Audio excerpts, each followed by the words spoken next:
පින්නතුනේ මොකක් හරි දැකලා මේක හොඳයි මේක නරකයි කියලා තීරණය කරන්න පුළුවන් එකම ආත්මේ මොකක්ද? මිනිස්සු වෙලා උපදින එක නෙමෙයි.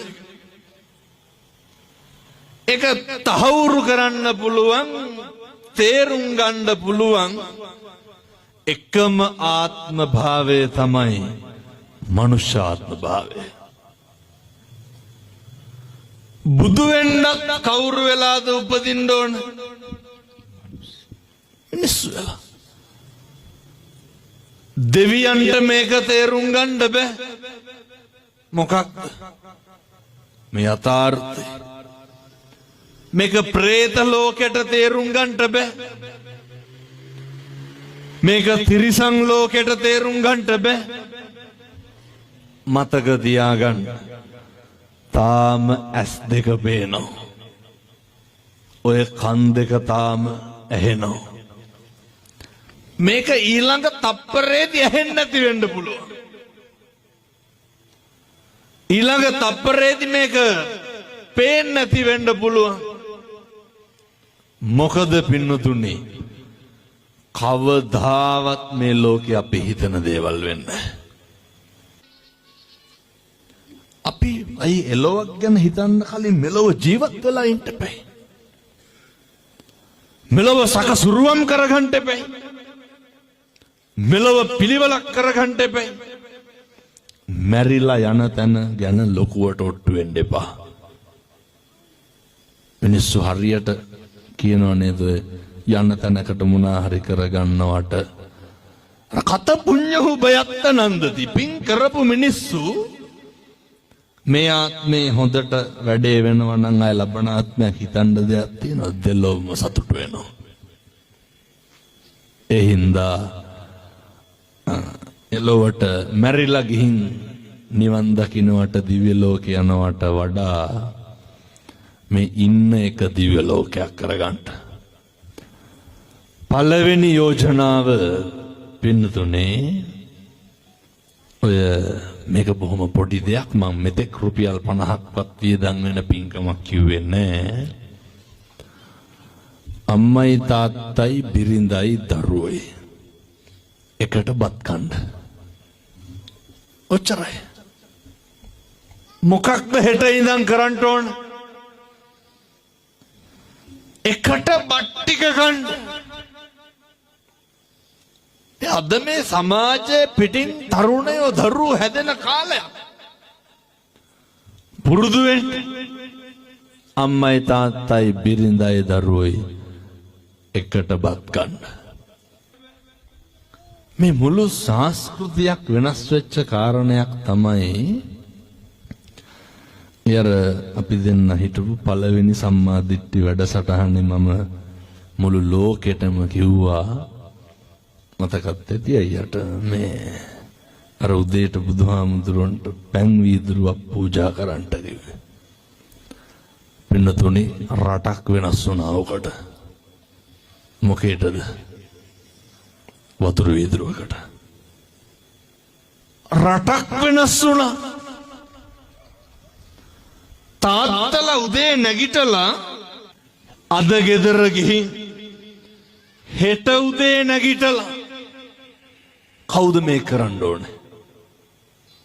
තාත්තලා කරන්න. ගෙදර ඉන්න තාත්තලා හෙට ඉඳන් උදේ නැගිටලා බුදුහාමුදුරන්ට වතුර වීදුරුවක් පූජා කරන්න. බැරිකමද නොකරනකමද? නොකරනකමනේ. මම කියනවට පටන් ගන්නට. සති 3ක් කරන්න. අද්දුටුවයි ප්‍රත්‍යක්ෂයි. ආය බලන්න දෙයක් නැහැ. ඔය හිත හැදෙනවා පින්නතුනේ බලාගෙන හිටියා වගේ. ඇයි මේ සතර වරන් දෙවිවරු මේවා දිහා බලාගෙන ඉන්නේ? ඒ හිත්වලට කවදාවත් අකුසල් සිතුවිලි පහළ වෙන්නේ. හෙට උදේ නැගිටලා වතුර වීදුරු අරගෙන බුදුහාමුදුරන්ට පූජා කරලා අත් දෙක නලලට ගන්නකෝ. හොඳටම ඇති. මුළු ඇඟම නිමෙනවා පින්නතුනේ. මුළු හිතම නිමෙනවා. ඔක කරට සත්‍ය තුනක් කරට. ඊළඟට අපේ අම්මලාට වගකීමක් තියෙනවා. යුතුයකමක් තියෙනවා. තාත්තලා නැගිටිනකොට අර වීදුරුව හොදලා ඕකට වතුර ටිකක් දාලා මේසෙ උඩින් තියලා තියන්න. පන්සලට දාන්න ටික අරන් යනකොට දරුවොත් එක්ක යන්න. දාන්න ටික තියෙන දවසට ඔය හාල් හුණ්ඩු කාලක් විතර වැඩිපුර තියන්න. හාල් හුණ්ඩුවක් කුල්ලට දැම්මොත් පොළන්න කොහාට දාන්නේ මිට? මුට්ටියට. ඔව දැන් තියනවද? නැහැ. කාපුපත් මුට්ටියක් ගානේ දන් දීපු જાතියක්. ඒවත් නැති වෙලා ගිහිල්ලා තියෙන්නේ. පන්සලට දාන්න ටික අරන් යනකොට ළමයි එක්ක යන්න. සම්මජ්ජාතික ළමයි එක්ක දාන්න අරන් ගිහිල්ලා නැතුව ඇති. කියලා දෙනවද පුතේ සෙරෙප්පු දෙක ගලවපන් ගේට්ටුව ගාවින් හාමුදුරුවන්ට දන ගහලා වැඳපන්. වෙලාවක් නැතුව ඇති. දාන්න තියෙන දවසටම බැරි වේද හොඳ බත් පාර්සලයක් බැන ගන්න. නැද්ද මේ ගංගේවල් වල රහට කණ්ඩ හම්බෙන්නේ නැති මිනිස්සු? ඒක දීලා දාන්න. පිං සිද්ධ වෙන්නේ නැද්ද? කන්න බත් කටක් ගානේ පින්දේ. මං අර දාන්නේ තියෙන දවසටම කරන්න කීවේ දාට ටිකක්. තෙලට කිරට රහට උයනවනේ ඒකයි. එක බත් එකක් දෙන්න. මාසෙකට සැරයක් ගන්න එක දුප්පත් ළමයෙකුට එක කොපි පොතක් දෙන්න. පිං සිද්ධ වෙන්න. ලියන අකුරක් ගානේ පිං සිද්ධ වෙයි. මහා ප්‍රඥාවන්ත භික්ෂුන් වහන්සේලා අතර අග්‍රස්ථායක සරියුත් මහ රහතන් වහන්සේ එක තල්පතයි එක පන්හිඳයි දන් දුන්නේ. ඒ නිසා පින්නතුනේ එක පොතක් දෙන එක නම්බුවට කැලලක් වගේ නම් පොත් 10ක් 15ක් දෙන්න. එකක් දෙන්න පිං සිද්ධ වෙනවා. වෙන්ඩෝල් කාඩ් එකක් අරන් දෙන්න කාට හරි පිං සිද්ධ වෙනවා. මේ කරගන්න පුළුවන් දේවල් කෙනෙකුට දෙන්න තරමට දෙයක් අතේ තියෙන්නේ වතුර වීදුරුවක දෙයක් නම් ඒක බොහොම ගෞරවයෙන් දෙන්න. බොහොම ඕනකමින් දෙන්න. දුන්නට කමන්නේ කියවන්න එහෙම යන්නේ. ඔය දෙන්න ඒක දීලා අපි විතරක් ඒක අවබෝධයෙන් හිටපුවාම හොඳටම ප්‍රමාණවත් පින්නතුනි. ආය තැන් වල කියවන්න අවශ්‍ය නැහැ. අපේ සංස්කෘතියත් එක්ක තිබ්බ බොහෝ දේවල් හදාගන්න බලන්න. තරුණ මහත්තුරුන්ට මම මේ කාරණේ කියන්නේ. සමහර විට දැන් අපේ ගෙදර ඉන්න ළමයි ෆෝන් එක ඔබන්නේ නැත්තේ නාන වෙලාවට විතරක් වෙන්න. නේ බුදියන වෙලාවට අය ඔබන්නේ. කනකොටත් තල්ලුද දන්නේ කන්නේ. ඒක ලෙඩක් වෙලා තියෙන. ඒ හින්දා ඒ වගේ ටිකක් ඈත් වෙන්න. අර අපේ ගම්වල තිබ්බ නේද පං ගලවන එකක් තිබ්බා. අහන්නකො පං කියන්නේ කන එකක්ද බොන එකක්ද කියලා දන්නවද කියලා. දන්නේ. හොඳ සංස්කෘතියක් තිබ්බා. ඉස්සර මසක් මාළුවක් ගමකට හම්බුනහම පින්නතුනේ ඒක දෙන්න ඕනේ ගමේ ස්වාමියා නැති බිරිඳට දෙන්න ඕනේ. ඇයි මස් මාළු හම්බුනහම කොටසක් දෙනව කාටද? අර කියන මිනිහා නැති දෙනවා කියලා කියන්නේ. දෙන්න ඕන හේතුව එර ස්වාමි පුරුෂයා නැති වුනහම මස් මාළු ගෙදරට එන්න ක්‍රමයක් නැහැනේ. එහෙම සංස්කෘතියක් අපේ තිබිලා තියෙනවා. එක මිදුලේ ගෙවල් 4-5 තිබිලා තියෙනවා. අනක ගැන බලන හොයන ක්‍රමයක් අපේ තිබිලා තියෙනවා. මතක ඇති අම්මලාට තාත්තලාට පොල්ලතු ගෙවල් වල ඉන්නකොට කවදාවත් කුලියට ගන්නවද පොල්ලතු මදින්න? නැහැ. පළවෙනි පොල්ලත් ඇදලා කඩලා දානකොට මිනිස්සු එනවා පින්නතුනේ පොල්ලතු මදින්න. ඒවා දැන් තියෙනවා. අපේ ගංගේවල් වල තිබ්බා ඉස්සර අත්තමට යනවා කියලානේ. දැන් තියෙනවද අත්තමට යනවා කියලා? නෑ. එහෙන්දවා පුරුදු වෙන්න. මම ওই මරණාධාර සමිති වලට මේ යෝජනාව කරලා මේ ධර්ම දේශනාව නවත්තනවා. මොකද්ද? හොඳට මතක තියාගන්න පින්නතුනේ. මරණාධාර සමිති වලට පුළුවන් මේ තරුණ සේවා ඔය සභා එකමුතු හැම එකටම පුළුවන්.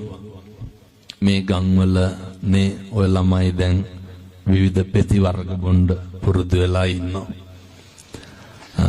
අර ආයිස්මත් ද්‍රව්‍ය මේ පැතිවල තියෙනවද? මන් දන්නේ නැති පැත්තක් නම් නැහැ. මොනවාද නැත්තේ? නේ ඉස්කෝලේ 7 8 පැටව මේ පැතිවලත් ඉන්නවද? අර බයිසිකල් ගත්තාම ඉමක් කොනක් පේන්න නැතු යන කොල්ලෝ. නේ මේ තනි ටයර් එකකින් එන්න තනි ටයර් එක. ඒ විතරක් නෙමෙයි මේ කෝටු ගෑලි වාගෙන ගැහුවොත් එහෙම දෙකට කැඩෙනවා. පාම් භාගයක්වත් ගා ගන්න පණ නැහැ. හෙල්මට් දාගෙන යනවා අයියේ කුකුලට තොප්පිය දැම්මා වගේ. අපේ ආමතුරු බයිසිකලයට වැඩිය ගණන් හෙල්මට් එක ඇත්තටම අර නේ ඔළුවට වඩා හෙල්මට් එක ලොකුයි. ඔළුව පේන්නේ එච්චරටම හරි ඕනේ නෑ. දැන් පොලිසිය මහත්තුරු අපි අත්දැකලා තියෙනවා සංගීත ප්‍රසංගවල පවත්වද්දී හෙල්මට් ගේනේම තහනම් කරලා තියෙනවා. අරුන් ගහනවා හෙල්මට් වලින්. කිසිම තෙතමනයක් නැහැ. කිසිම අනේක ගැන හිතනකමක් බරපතලක් තේරෙන්නේ නැහැ. ඒත් ඉතින් මොකක් කරුණාම අන්තිම පොලිසි ගානේ නම්මයි තාත්තා. ඒ දරුවන්ට එහෙම උනේ අර අපි අර මුලින් පැහැදිලි කරපු අම්මගේ තාත්තගේ අඩුපාඩුවෙන්ද. ඇයි බඩේ ඉන්නකොටත් අහලා තියෙන්නේ කුණුහරුප. එළියේ ඉන්නකොට ඔළුවේ තියෙන්නේ අර වීඩියෝ ගේම් එක ගහන්න ගත්තාම නාන්නේ කන්නේ පිළිකාවක් වෙලා තියෙන්නේ. එනිසා සත්පුරුෂ දරුවනේ බොහොම ඕනෑකමින් දේශනා කරන්නේ අම්මා තාත්තත් එක්ක හරි ආදරෙන් ඉන්න. අපි හිතන දේවල් මේකේ වෙන්නේ ඊළඟ තප්පරේ මොකක් වෙයිද දන්නේ නැහැ. ගෙදර බුදුන් වඳින්න, පන්සලට යන්න, බෝමලු අමදින්න. හාඳුරුව ගාව ගන්න එපා. එයි අර නේ හාඳුරුව අවුල් නම් පන්සල් යන්නේ. බුදුහාඳුරුව මොකක්ද තියෙන ප්‍රශ්නේ? හාමුදුරුවන්ගේ ගැටලු සාසනික ගැටලු කරගන්න එපා. නේ දැන් පන්සලේ දායක සභාවේ සභාපතිය වුණා. මම කියන විදිහටම කියන්න අපූර්වට කියන ඕක ඉන්නකම් අපි යන්නේ නැහැ කියලා.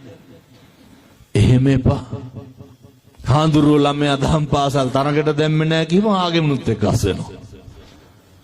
එහෙම එපා. හොඳට ගිහිල්ලා වත පිළිවෙත කරන්න. බොමලුව චෛත්‍ය මලුව අමදින්න. දුප්පත් මිනිස්සෙකුට වතුර වීදුරුවක් හරි දෙන්න පුරුදු වෙන්න. අම්මගේ තාත්තගේ හිතක්වත් රිද්දන්න නැතුව ඉන්න. අම්මගේ තාත්තගේ රෙදි ටික හොදලා දෙන්න. සහෝදරයන්ට හොඳට සලකන්න. ගෙදර වැඩ ටික කරන්න. ඉගෙන ගන්න එක හොඳට කරන්න. වැදගත් මේක. ජංගම දුරකථනය ඔය ඇත්තන්ට පිළිකාවක් වෙලා ඇත්තේ. ඔය ප්‍රේම සම්බන්ධතා නඩත්තු කරනකොට පවත්වාගෙන යනකොට ඒවා දරා ගන්න පුරුදු වෙන්න. ඇති වෙන එක නැති වෙන එක නේ මේකේ හැටි මේකේ ස්වභාවය ඒවා අපට උහුලා ගන්න බැරි වුණාම නේ බොහොම සරලවම කියනවනම් එකක් ඇයින්නේ නේ ඔය පැනඩෝල් ගහනවා විවිධ දේවල් කරනවා.